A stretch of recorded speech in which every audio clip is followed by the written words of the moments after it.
Hey, welcome back, everyone. I wanted to give you an update today just based on the conversations we had at Teaching Talk 29. This was on October 20th, and the specific focus was students and empathy. And if you're following along at home, we've actually had some other conversations on campus about students and empathy, and I was looking this up. And I found the video of our last conversation about this, and this was all the way back. It was basically a year ago, October 20th of 2019.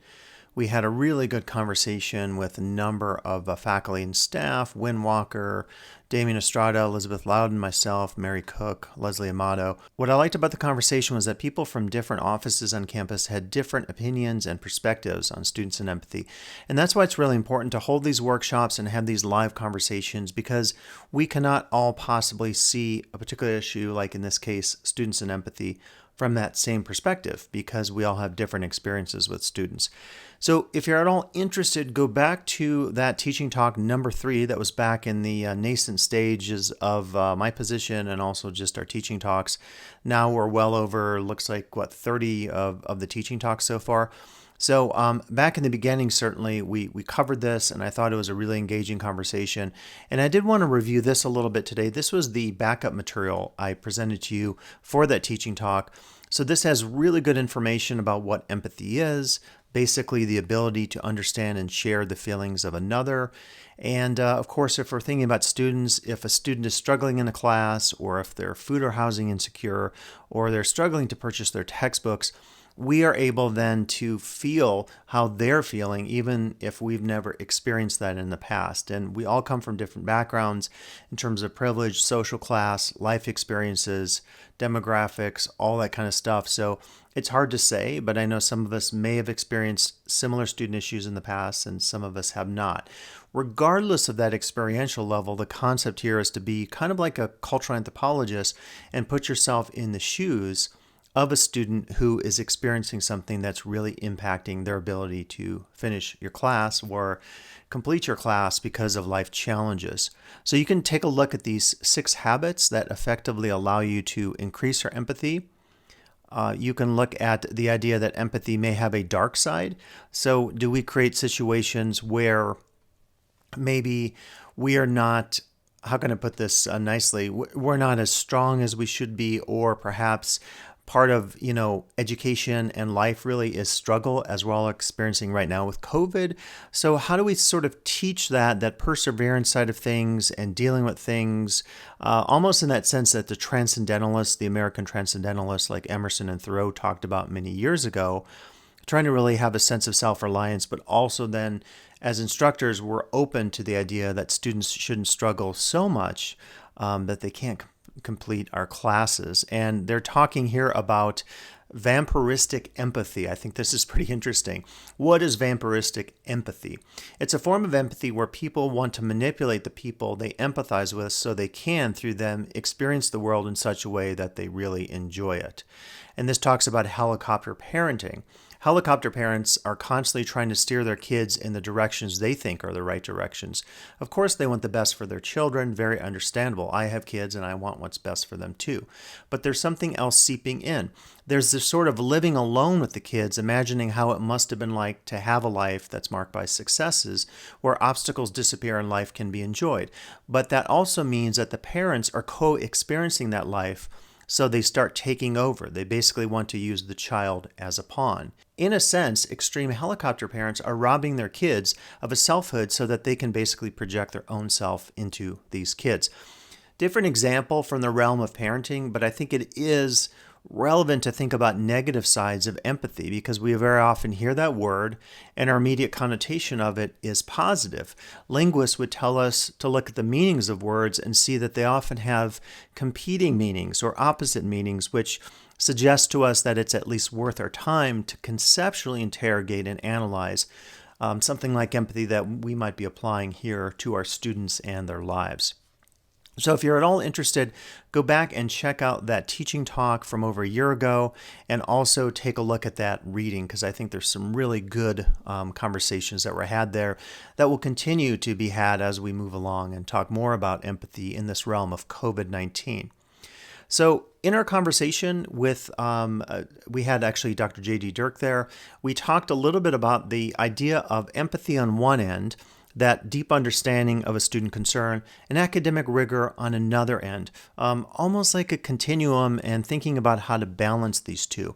And it's not to say that they're opposed. I wouldn't think of this as dichotomous. They're not opposites. They're not like you can only feel understanding for a student on the one end, and the other you can only experience rigorous academic focus in your class. I think it's a balance of these. Again, there's a continuum. Maybe in some cases, for example, the emphasis falls a little more on the empathy side because you realize circumstances prevent students from being as academically rigorous in your class as you would like. An example I used in the workshop was a couple years ago, we had a final exam scheduled, and this was maybe 15 years ago, I barely made it to work. And so I rolled in and I thought to myself, if one student misses the class, I will allow makeup, because I just felt like there's no way that we could expect students to drive to school that day. And indeed, because it was final exams, the college did not declare it an official snow day. Fortunately, everyone showed up, but that was an example where I was willing to say, I'm going to give a makeup for the students who missed, and anyone who attended, even if they made it through the snow. To make it fair to them, I would also give them a makeup. And so empathy, I think, can be involved in some cases rather than other cases because of context, because of situation. If there's a power outage in South Lake Tahoe and you're giving an exam that day and students lose all their internet access, they have to complete it online, you probably have to be more empathetic in that situation than focused on academic rigor per se. The other thing I think is that empathy can also connect to fairness. There's a lot of varying discussion on campus about what happens if a student misses an exam and should you give a makeup, do you give extra credit, and this kind of thing.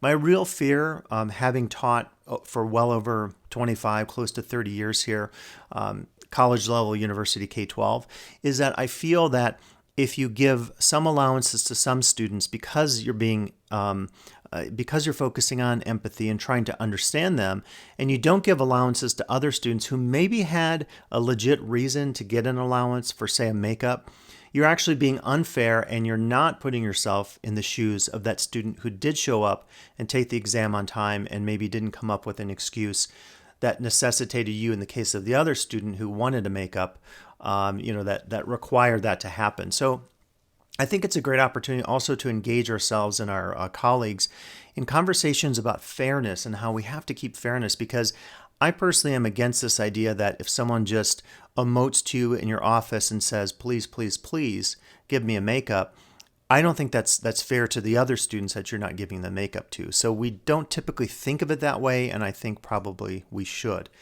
So let me just summarize briefly. I'm not going to try to rehash everything that we talked about in the workshop, but one of the things we did was we started a conversation about empathy and academic rigor, sort of saying, like, what are some ideas on how we might balance these? So these are what we came up with in the workshop.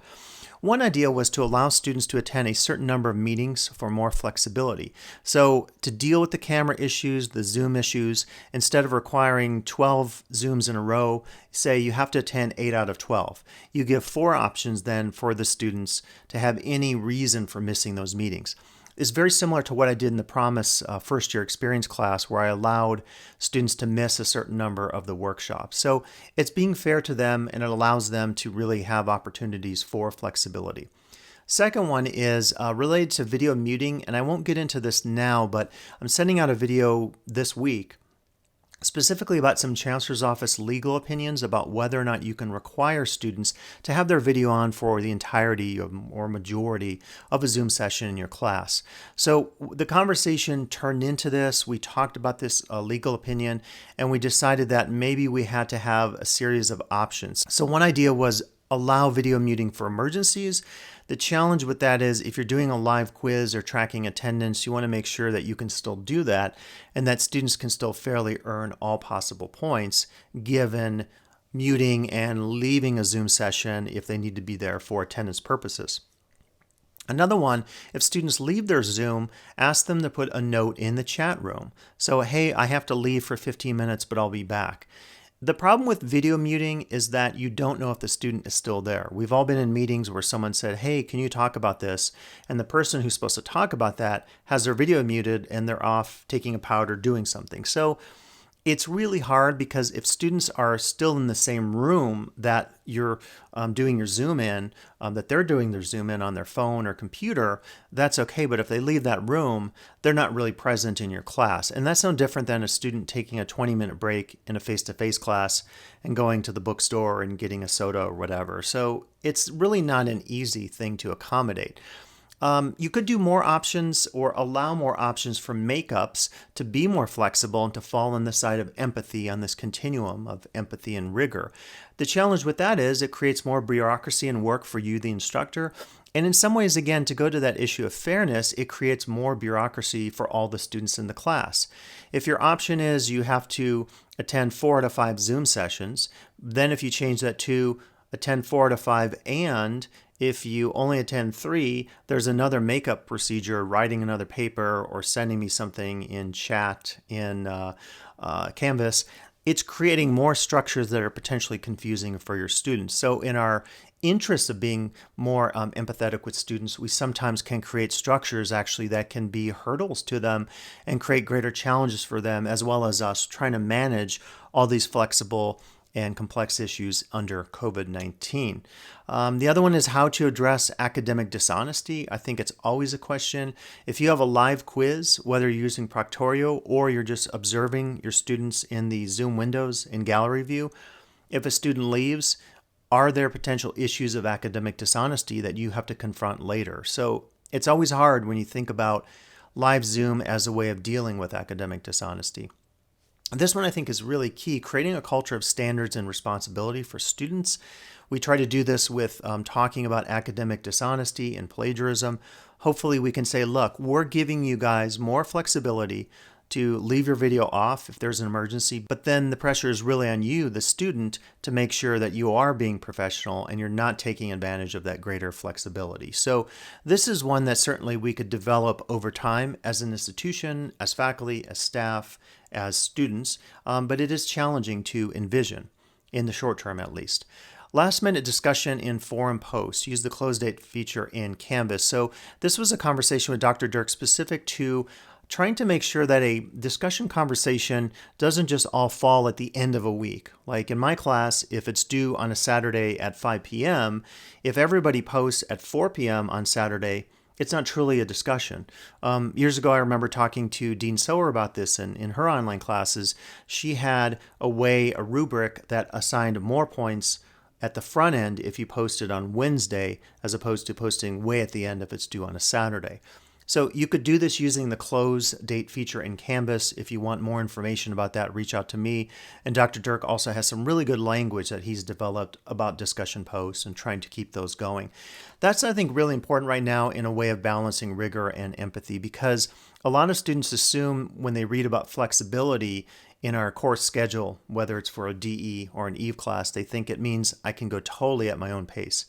Not really is what we should be telling our students. There is flexibility, but you also have to meet due dates. And I think unless it's related to a legitimate medical reason or a disability, I don't think it's unreasonable as a faculty member to say to a student, if you don't turn in your work by the due date, Friday at 5 p.m., there is a penalty. You get a 0 on there. Or you have a procedure for allowing a makeup, but maybe it's a certain amount of points or percentage off for days late. I mean, you decide that, but I don't think just because we're being flexible in the realm of COVID, we say that you can do whatever you want, work on your own schedule. So it's again, a balance between, in this case, maybe empathy, but more flexibility and responsibility or academic rigor on the other end. And some of us would say there's already built-in flexibility because many people already have policies, even predating COVID, where they've thought about issues of late assignments or what happens if there's a technology issue. And I encourage you to go back to the Teaching and Learning website and look at the syllabus resources if you want any of your colleagues' snippets on everything from late assignments to technology issues in a DE or EVE class. Really good tips from your fellow faculty. And lastly, we talked a little bit about just writing assignments and how much writing is coming up, like in ISP or DE classes, and whether or not there should be discussion through negotiations of class caps and the amount of writing in a class. There's a certain definition within, say, English classes because they have so many pages of writing. What if you have another class in a non-English discipline that has equal to or more writing that has to be graded by the faculty member? It's certainly a challenge and something maybe for us to think about. So that's all I really wanted to present to you today as a summary. I think we'll have more conversations going forward about how to balance empathy and academic rigor here at LTCC.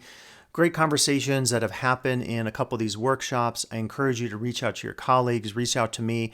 And if this is of interest, let's have another workshop and get a conversation going about how to make things work for all of us, how to be focused on the empathy side of things with our students and understanding the challenges that they're dealing with, and indeed the challenges we all are dealing with as faculty and staff, but also balancing that with academic rigor and realizing that, to quote a former biology faculty member here at the college, if a student takes an A&P class and I simply pass them on, and it's the easiest thing in the world to get an A in that class, if that leads to them not learning the appropriate knowledge they need to be a nurse or to be a bridge builder as an engineer, what might the consequences of that be in the future? It might be a bridge that collapses and kills people, or it might be a nurse who is insufficient in their knowledge, and that's a result of the fact that they get kind of skated through their classes, and the classes were super easy and there was no academic rigor. If we take ultimate empathy and say we're going to just give students an A for whatever they do in a class, that has real potential negative consequences in the future. We're not preparing them for the future. We're not preparing them for future education or career pathways. And they could have a very derelict form of knowledge that could result in actual deaths of people. And if you want a real example of that, harrowing one, watch the new Netflix documentary on the Challenger disaster from NASA. That's a great example of how corruption and bureaucracy and what we call in sociology groupthink led to a disaster that killed people and really damaged the U.S. space program. So a good example, a harrowing example to remember that there are real world consequences if we're too sympathetic or too empathetic to our students in our classes. Tough choices, tough conversations, but important ones to have. So thanks for attending the Tuesday Teaching Talks. We'll be back with more of those and certainly back with more of these videos in the future.